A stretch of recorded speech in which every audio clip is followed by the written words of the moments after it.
బీడీ కార్మికులకు 4,000 రూపాయలు జీవన భృతిని ఇస్తామని అసెంబ్లీ ఎన్నికల సమయంలో ఇచ్చిన హామీని ప్రభుత్వం వెంటనే నెరవేర్చాలని ఐఎఫ్టీయూ రాష్ట్ర ప్రధాన కార్యదర్శి జనార్దన్ అన్నారు. బీడీ కార్మికుల సమస్యలు పరిష్కరించాలన్న డిమాండ్తో ఐఎఫ్టీయూ అనుబంధ తెలంగాణ ప్రగతిశీల బీడీ వర్కర్స్ యూనియన్ ఆధ్వర్యంలో సోమవారం కలెక్టరేట్ ఎదుట ధర్నా నిర్వహించారు. ఇచ్చిన హామీ మేరకు తమకు పెన్షన్లు చెల్లించాలని డిమాండ్ చేస్తూ నినాదాలు చేశారు. హామీ ప్రకారం జీవన భృతి చెల్లించడంతో పాటు నిత్యావసర ధరలకు అనుగుణంగా కూలీ రేట్లు కూడా పెంచాలన్నారు.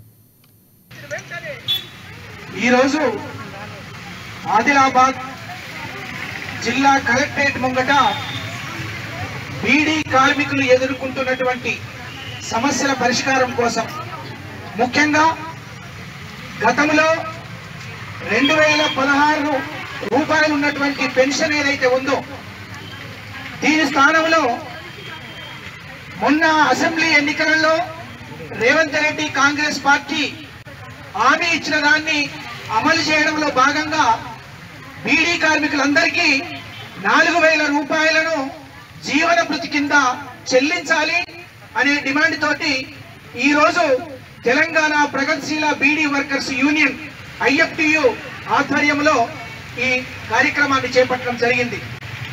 బీడీ కార్మికులు రెక్కలు ముక్కలు చేసుకొని శ్రమ కోర్చి అనేక ఇబ్బందులకు గురవుతూ ఆర్థిక ఇబ్బందులకు గురవుతూ బీడీలో చేస్తున్నటువంటి పరిస్థితి ఉంది.